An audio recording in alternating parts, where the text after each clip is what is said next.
뭐부터 쓴다? 6세타. 여러분이 불러보세요. 360도 곱하기 n 플러스 자 이만큼이지. 맞아? 뭐라고 쓸 수 있어? 180도 플러스 알파. 저 알파를 이용해서 평각을 표현해야 돼서 그래요. 자 이제 세타 표현합니다. 세타는 불러 시작.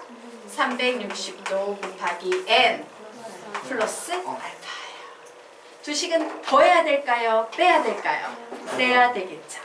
그래서 두식을 뺍니다. 그러면 5세타는 관념적인 몇 바퀴 돌렸어는 그대로 남겨주고요. 180도 이렇게 나오네요. 결국 세타 구합니다. 360도를 5로 나눴어. 72도 곱하기 m 플러스 36도니까 예, 이렇게 나왔어요. 자, 그래서 이제 n자리에 0 대입해도 돼요? 안 돼요? 되죠. n자리에 0 대입하면 36도 나옵니다. 자, n자리에 1 대입해도 돼요? 안 돼요? 되죠. n자리에 1 대입하면 108도 나옵니다. 자, n자리에 2 대입해도 돼요? 안 돼요? 2 대입하면 180도 나오나요? 얘는 180도보다 작아야 되니까 얘는 안 되겠다. 맞아요. 그래서 요거 두 개 합쳐버립니다. 자, 그래서 모든 세타의 값의 합인데 자, 얘하고 얘 합치면 이렇게 쓸까? 어차피 세타는 선생님이 호도법 다닙니다 라고 했죠. 36도는 뭐예요? 5분의 파이예요. 자, 108도는 뭡니까? 5분의 3파입니까? 예. 그래서 모든 세타 값의 합 구하세요 라고 하면 답은 몇이 나오겠어요? 5분의 4파이. 이렇게 답이 나올 거예요. 한번 마지막 건 너희들이 해볼래? 네, 해보십시오.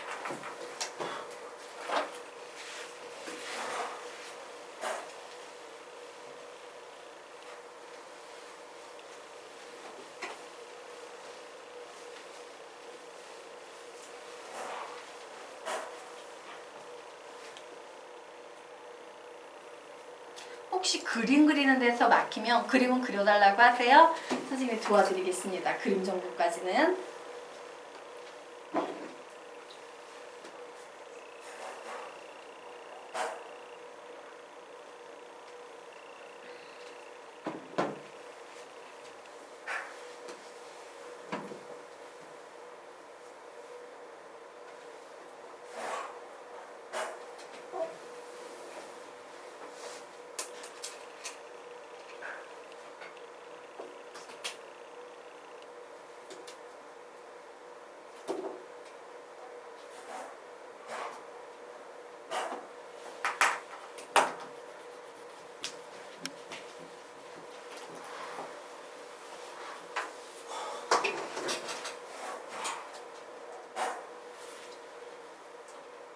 그림이 안 되면 얘기하라고 했어요. 선생님 그려주세요. 이렇게 해드려요. 예. 자, 그림이 안 되는 학생들은 보시기 바랍니다. 자, 각 알파의 동령과 각 베타의 동령이 y는 x 대칭일 조건이라고 나와있죠. 자, 그림 그립니다. x축, y축인데 y는 x 대칭이니까 y는 x라는 건 45도 경사에 이렇게 생긴 직선이지. 자, 동경이요. 요 직선에 대해서 대칭이래. 예를 들어서요. 선생님이요. 여기를 알파 요렇게 얘기할 거야. 어머, 요 각의 크기는 뭐 알파야. 요렇게 얘기를 할 겁니다. 그러면 대칭이동이니까 요게 볼펜똥 묻혀서 요 선을 중심으로 접어서 문지르면 볼펜똥이 여기에 이렇게 나오겠지. 얘가 바로 뭐가 되는 거야? 베타가 돼. 그러면 여기가 알파니까 요 각의 크기가 뭐가 되겠어? 알파가 되겠지. 그러면 베타의 동경은 뭐라고 표현할 수 있어요? 90도 빼기 알파. 예. 자, 이제 해보십시오.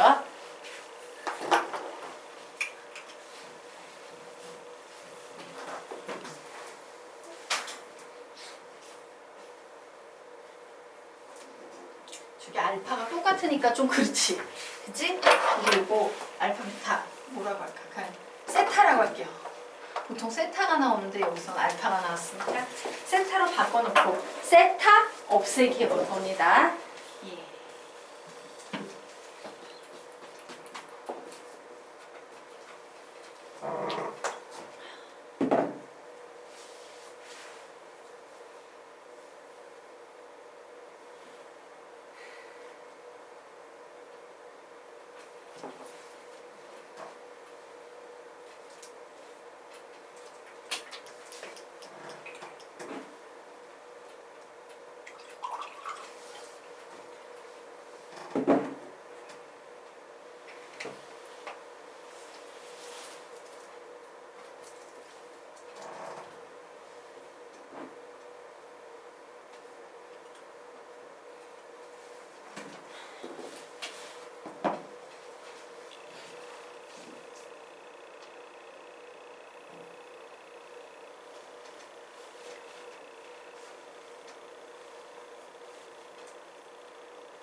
그림은 다르고 알파, 베타를 편각을 이용해서 일반각으로 표현해서 저기에서는 누구? 세타, 편각 세타를 없애주는 방향으로 식 세운 그 결과 있지.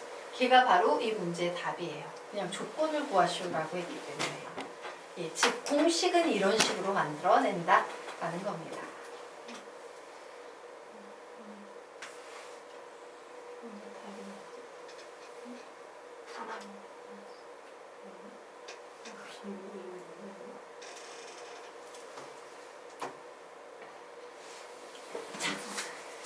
같이 한번 해볼까요? 시간 조금 더 드려요. 저는요? 그거 계산만 하면 끝나. 빨리 계산해서 답내자. 자, 되셨으니까. 자, 그러면 우리 보도록 하겠습니다. 그래, 알파는 360도 곱하기 n 플러스 세타네. 베타는 360도 곱하기 n에다가 저 베타가 표현하려면 나는 이 각을 표현하고 싶지. 요 편각은 어떻게 표현되겠어요? 90도까지 갔다가 세타를 빼주면 돼요. 그래 90도까지 갔다가 거꾸로 세타를 요만큼 빼주면 돼. 두 식은 더해야 됩니까? 빼야 됩니까? 더해야 돼요. 그래서 두 식을 더하면 알파 플러스 베타는 360도 곱하기 n 플러스 90도 답. 이게 공식이에요. 이런 공식을 너희들이 매번 외우느냐? 그냥 공식 없이 이런 식으로 그 1 알파로 푸느냐예요. 알겠죠? 네. 자, 그러면 이제 다음 페이지로 넘어가서 10페이지 보도록 하겠습니다. 자, 이 호도법에서 나오는 아주 중요한 도형이 있지? 부채꼴이 있어요. 그래서 당연히 호도법이 부채꼴에서 나왔기 때문에 우리는 지금부터 부채꼴과 관련된 문제도 풀게 되는데, 자, 부채꼴이라는 것은 원의 일부죠? 그래서 원과 부채꼴을 좀 비교를 해보도록 하겠습니다. 자, 원이라는 것은요, 조건이요. 중학교 수학에서 조건이 한 개만 나오면 돼요. 자, 즉 무슨 얘기냐면요. 원 둘레를 구하세요. 원의 넓이를 구하세요. 라고 나왔는데, 자, 원 둘레의 길이는 어떻게 구합니까? 2파이 r. 원의 넓이는 어떻게 구합니까? 파이 r의 제곱이에요. 그런데 사실 2도 숫자고 파이도 3.14 이런 숫자지. 우리 뭐만 알면 돼? 반지름 r만 알면 됩니다. 여기에서도 파이 r의 제곱이니까 파이는 3.14라는 숫자에 불과하니까 우리는 r이 뭔지 r만 알면 되겠죠. 그래서 원에서는요, 원의 넓이를 구하시오 라는 문제가 나와도 사실은 반지름 구하라는 얘기고, 원의 둘레의 길이를 구하세요 라는 문제가 나와도 사실은 원의 반지름 구하라는 얘기야. 즉 반지름 구할 수 있는 조건 하나만 있으면 모든 게임 끝이에요. 되겠습니까? 하지만 부채꼴은요, 조건 몇 개? 2개예요. 그래서 여기에다 조건 2개라고 적어 놓으시기 바랍니다. 자, 부채꼴은 조건 두 개다. 그래서 원보다 조금 더 어렵다 되겠습니다. 자, 지금부터 우리는 부채꼴의 호의 길이를 L이라고 할 거야. 자, 그런데 부채꼴이라는 것은 원의 일부입니다 라고 했죠. 예, 그래서 선생님이 요 중심각의 크기가 x도구나. 그러면 원래 원 전체 둘레의 길이는 2파이 r이었는데 전체 360도 중에 x도만큼만 호의 길이를 구하는 거니까 나는 여기에다가 360도 곱하기 360도분의 x라고 이렇게 표현하면 되겠구나 라는 사실을 알았어요. 그런데 여기에서 엄청 재미있는 사실이 하나 있죠. 자, 보자. 360도분의 x는 60분법의 단위야. 내가 얘를 호도법의 단위로 바꿀 거다. 그럼 뭐분의 뭐가 되겠어? 2 파이분의 세타 이렇게 되는 거예요. 그리고 뒤에 곱하기 2 파이 r이 있어요. 뭐가 됩니까? 약분. 결국 L은 r세타. 가까이 끼리 있는 것끼리 곱하면 멀리 있는 호의 길이 L 나온다라는 공식이 이렇게 만들어지는 겁니다. 자, 똑같은 논리로 부채꼴의 넓이도요. 원래 원의 넓이는 파이 r의 제곱인데 360도 중에서 x만큼의 넓이를 내가 구하려고 한다예요.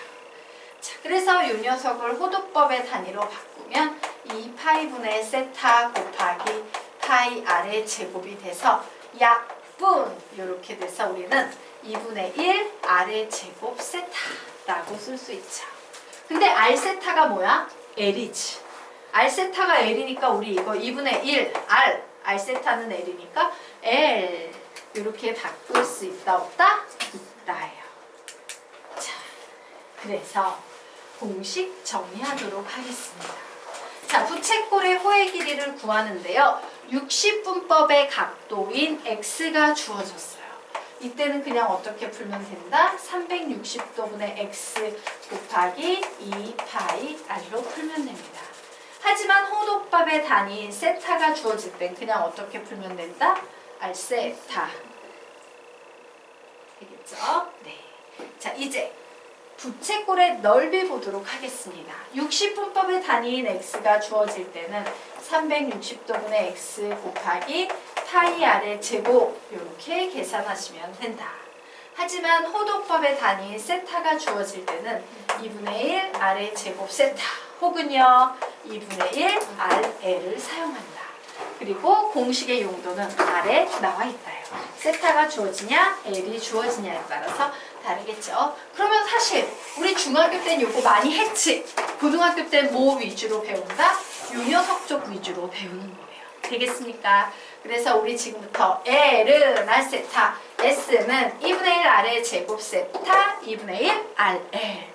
요거 각각 위에 있는 거 3번, 아래에 있는 거 3번 읽으며 공식 외우고 갈 겁니다. 우선 위에 있는 것부터 시작! L은 r세타, L은 r세타, L은 r세타. 아래쪽 시작! S는 2분의 1 r의 제곱 세타, 2분의 1 rl. 한 번 더. S는 2분의 1 r의 제곱 세타, 2분의 1 rl. 한 번 더. S는 2분의 1 r의 제곱 세타, 2분의 1 rl. 되겠죠? 자, 그러면 다음 페이지로 넘어가도록 하자. 자, 다음 페이지 하나도 안 했나요? 네.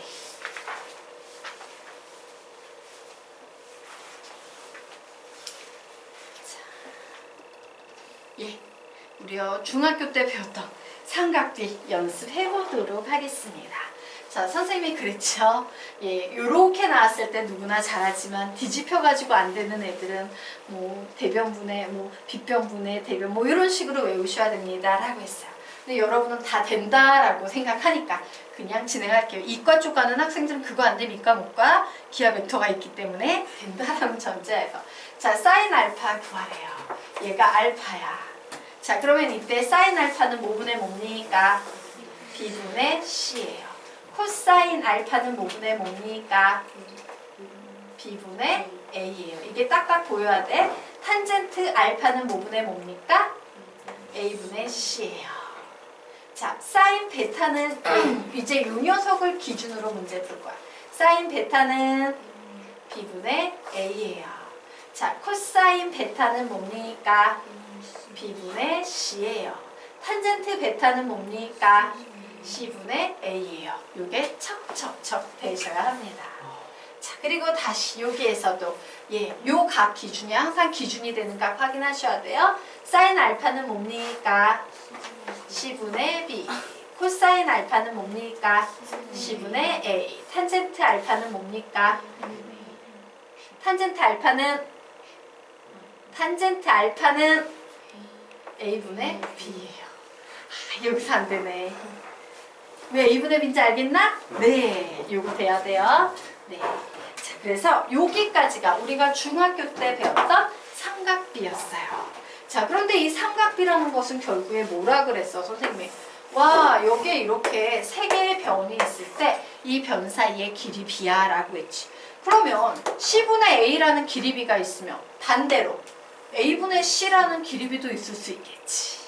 자, C분의 B라는 게 있으면 우리는 반대로 B분의 C도 있을 테고 B분의 A라는 게 있으면 반대로 A분의 B도 있겠지. 맞아요? 원래 삼각함수는 엄밀히말하면 총 몇 개가 나와야 정상이다? 6개가 나와야 정상이다. 그 중에 3개를 우리가 배웠지. 오늘 나머지 3개를 배울 거예요. 자, 그것이 바로 나머지가 역수 삼각함수야. 왜? 원래 함수의 역수지? 계산하면. 자, 그래서 역수 삼각함수 보도록 하겠습니다. 자, 직각삼각형의 두 변의 길이의 비를 삼각비라고 한다면 세타에 대해서 가능한 비의 경우의 수는 총 몇 가지이다? 6가지이다요. 자, 선생님이 예전에 여러분에게 이런 얘기를 했을 겁니다. 얘들아, A 나누기 B가 있어. 이 A 나누기 B에서 나누기라는 기호를 수학자들은 엄청 싫어했어. 이유는 획수가 2획, 1획, 2획인데 얘만 3획. 연필심 아까워서 얘를 너무 싫어했어. 그래서 얘를 어떻게 바꿨다? 위아래에 있는 요 땡땡을 떼가지고 요런 개념으로 바꿨어요. 일명 수학에서 말하는 B. 그리고 이제 즐거운 마음으로 와우, 획수 하나 줄였네? 한 번 더 줄이자 해가지고 요 녀석을 쓰려고 했는데 잘못 쓰면 얘가 돼버리지. 그래서 쟤를 쓰기는 썼는데 B분의 A라고 쓰기로 했다. 그래서 얘하고 얘는 수학적으로 같은 표현이다, 다른 표현이다? 같은 표현이다 라고 얘기를 했었어요. 자, 그러면 B 대신은 뭐로 바꿀 수 있어요? C분의 B로 바꿀 수 있습니다. 자, C분의 B는 뭔데? 사인 세타예요. 됐죠? 자, A 대신은요, C분의 A라고 쓸 수 있습니다. C분의 A는 뭔데? 코사인 세타예요. 자, B 대 A는 A분의 B로 바꿀 수 있어요. 얘는 뭔데? 탄젠트 세타예요. 그러면 역으로 B 대 C가 아니라 C 대 B는 B분의 C라고 쓸 수 있겠지. 와, 얘의 역수네. 즉 사인 세타의 역수네요. 얘는 뭐냐면요, 코시컨트 세타예요. 코시컨트 세타예요. 자, 처음 봐서 이름이 낯설면요, 옆에다 한글로 코시이컨트 이렇게 적어 놓으시기 바랍니다. 코시이컨트, 코시이컨트. 보통 수학 문제집은요, 얘를 줄여서 CSC라고 써요. 코시컨트를 줄여서 CSC라고 쓰는데 선생님은 그냥 습관적으로 항상 길게 써요. 자, 사실 선생님이 길게 쓰는 거 거의 없어. 짧게 쓸 수 있다면 다 짧게 쓰는데 얘를 길게 쓰는 이유가 있어요. 조금 이따가 설명드리도록 할게요. 자, 이 녀석은요, A분의 C입니다. 자, 즉 코사인의 역수삼각함수인데요. 얘는 시컨트 세타라고 불려요. 시이컨트 세타, 시이컨트 세타. 자, 그리고 얘는 B분의 A인데, 즉 탄젠트의 역수삼각함수는요, 코탄젠트 세타라고 불려요. 자, 코탄젠트 세타라고 불립니다. 자, 여기까지 됐나요? 그러면 왜 선생님은 하필이면 이게 훨씬 좋아 보이는데 이렇게 안 쓰는 이유가 뭐냐? 자, 역수 삼각함수는 이렇게 썼을 때 이런 특징이 있다. 하나, 둘, 세 번째. 어머, S로 시작하는 거 사인이네. 사인의 역수 삼각함수구나. 하나, 둘, 셋. 어머, C로 시작하는 거 코사인의 역수 삼각함수구나. 하나, 둘, 셋. 어머, T로 시작하는 거 탄젠트의 역수 삼각함수구나 라고 외우지 않아도 자연스럽게 할 수 있어. 근데 비극의 시작은 이런 거다. 하나, 둘, 셋. 어머, 코사인의 역수 삼각함수구나. 이거 되게 비극이에요. 알겠죠? 그래서 요건 좀 신경 쓰시기 바랍니다. 자, 그래서 결론 내보도록 할까요? 다시 하나, 둘, 셋. 무엇의 역수 삼각함수다? 사인의 역수 삼각함수이기 때문에 우리는 코시컨트 세타는 사인 세타분의 1이구나 라고 생각하시면 돼요. 자, 그리고 하나, 둘, 셋. C로 시작하니까 뭐분의 뭐가 되겠다? 코사인 세타분의 1. 하나, 둘, 셋. 뭐분의 뭐가 되겠다? 탄젠트 세타분의 1이 되겠다 라고 역수 삼각함수 구할 수 있습니다. 됐나요? 네. 자, 그래서 이거야. 얘들아. 사인 세타랑 코시컨트 세타랑 곱해져 있으면 얘는 서로 무슨 관계? 역수 관계이기 때문에 역수끼리 곱하면 항상 1 이렇게 되는 겁니다. 자, 그러면 이제 다음 페이지 들어가도록 하자. 이 페이지까지 하고 5분 쉬고 다시 수업하도록 하겠습니다. 자, 예, 드디어 이제 부채꼴과 관련된 문제가 나왔어요. 자, 중심각의 크기가 4분의 3이고 4분의 3. 얘 뭐야? 60분법이야? 호도법이야? 호도법이에요. 그냥 숫자로 나오면 실수로 나오면 호도법입니다. 둘레의 길이가 22인 부채꼴의 넓이를 구하시오 라고 문제가 나왔어요. 자, 부채꼴은 넓이든 호의 길이든 항상 조건 몇 개가 필요하다? 2개가 필요하다. 그럼 이 문제는 조건 2개가 있어 없어? 문제 속에 있죠. 중심각의 크기 주어졌고 둘레의 길이 주어졌어요. 얘는 조건이 2개이므로 부채꼴의 넓이는 무조건 구할 수 있겠구나. 자, 그런데 이 녀석은요. 그냥 이 상태에서 구하면 뭐지? 막 이렇게 되기 쉬워. 왜? 부채꼴의 넓이 구하는 공식이 뭔데? 넓이 구하는 공식 불러볼까? S는 2분의 1 R의 제곱 세타는 2분의 1 RL이에요. 얘는 중심각이 나오니까 얘만 알면 될 것 같은데 문제는 나는 둘레의 길이는 아는데 뭐는 모릅니까? 반지름의 길이는 몰라요. 그래서 우리는 이 문제를요 이렇게 접근할 거예요. 그림을 한번 그려볼 겁니다. 부채꼴. 자, 요 각의 크기가 몇 도 되겠습니까? 4분의 3이 돼요. 얘 반지름이니까 뭐라고 표현할 수 있다? R. 얘 반지름이니까 뭐라고 표현할 수 있다? R이라고 표현할 수 있어요. 그러면 이때 여기에 보이는 이 호의 길이는 뭐라고 표현할 수 있을까? 22 마이너스 2R이에요. 왜? 둘레의 길이가 20이라는 건 얘 더하기 얘 더하기 얘가 22란 얘기지. 근데 22에서 얘랑 얘 빼니까 마이너스 2R. 이제 이해되셨습니까? 네. 그래서 이렇게 놓고 문제 이제 풀어보도록 할 겁니다. 자, 그러면 우리는 지금부터요. 선생님이 뭐라 그랬어요? 가까이 길이 있는 겉길이 곱하면 멀리 있는 호의 길이 L 나온다 라고 얘기했죠. 그래서 식 적어 놓으면 4분의 3R은 22 마이너스 2R입니다. 미지수 하나씩 하나 R값 구할 수 있다 없다? 있다요. 그러면 R만 알면 나 중심각 아니까 답 낼 수 있겠구나. 나 분수 되게 싫어하는데 양면에 몇을 곱한다? 4를 곱합니다. 3R은 88 마이너스 8R. 그래서 넘어왔더니 11R은 88. R은 몇 되겠습니까? 8. 그래서 답 냅니다. 2분의 1 곱하기 8의 제곱 88에 64. 그죠? 그리고 세타는 4분의 3이야. 자, 얘가 8이네요. 그래서 답은 몇 나오겠습니까? 24야. 이런 식으로 푸는 거예요. 자. 자.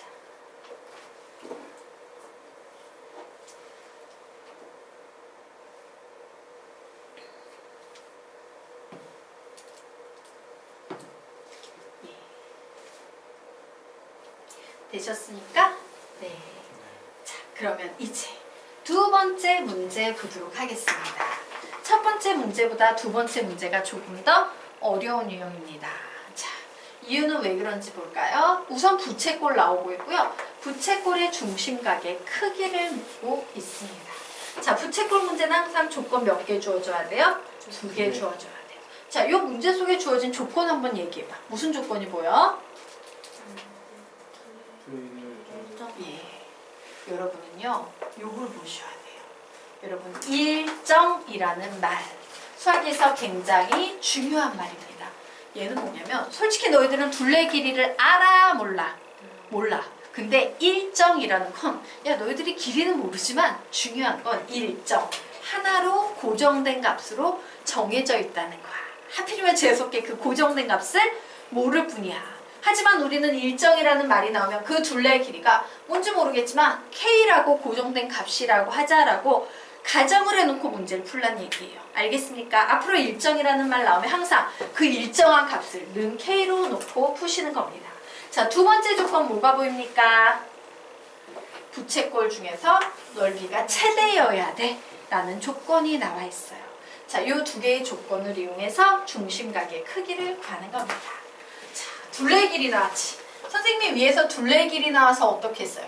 그림을 그려서 이해를 했지. 똑같습니다. 여기에서도 그림을 그려서 이해를 할 거예요. 내가 구하려는 중심각의 크기를 세타라고 할 거고, 반지름을 r이라고 할 거고, 얘를 r이라고 할 거고, 얘는 뭐라고 쓸 수 있을까? 예, K-2R이라고 쓸 수 있는 겁니다. 자, 그림 저렇게 그려놓고요. 이제 넓이가 최대인 것은 이라고 했어. 자, 넓이를 구하는 공식은 두 개가 있는데 안타깝지만 나는 현재 세타 알아요? 몰라요? 몰라요. 그런데 반지름도 알고 호의 길이도 알지. 와우, 반지름도 알고 호의 길이도 알아요. 그래서 넓이는 2분의 1 R에다가 L 자리에 K-2R을 넣을 겁니다. 자, 됐죠? K는 문자긴 하지만 숫자처럼 생각해야 돼. 하나로 고정된 값이니까. 결국요, S는요, 계산하면, 예, 요렇게 계산하면, 마이너스 R의 제곱, 플러스 2분의 K의 R이야 라고 요렇게 정리가 될 거예요. 자, 얘는 뭡니까? 아래가 난 2차식이지. 실수 조건 2차식의 최대 최소 문제는 완전 제곱식으로 변형이라고 했습니다. 그래서 선생님이 얘를 완전 제곱식으로 변형할 거예요. 우선 마이너스를 옮고 R의 제곱 쓰고 마이너스 2분의 K의 R 쓰고 얘가 완전 제곱식이 되려면 뒤에 어떤 식이 와야 됩니까? 16분의 K의 제곱이 와야겠죠. 어머, 생판 없던 마이너스 16분의 K의 제곱이 생겼으니까 플러스 16분의 K의 제곱이라고 써줘야겠구나.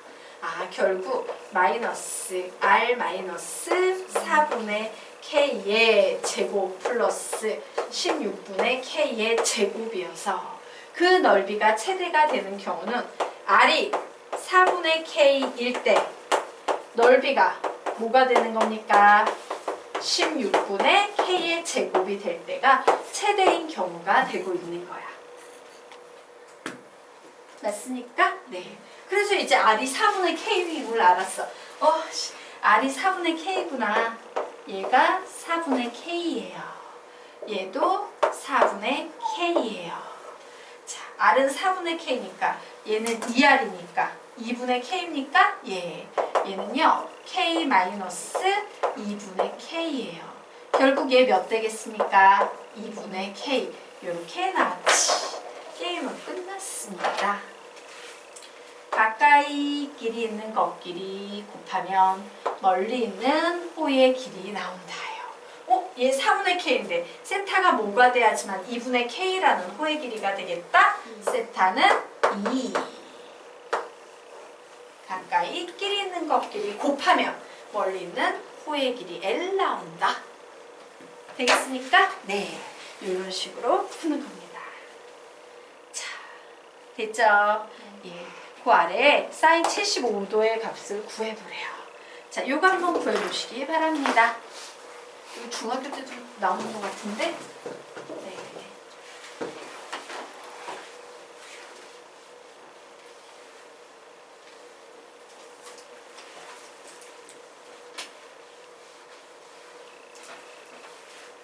그리고 이번 숙제 받고 싶어요. 숙제 내주세요. 예, 선생님 너희들 숙제 나눠줬니?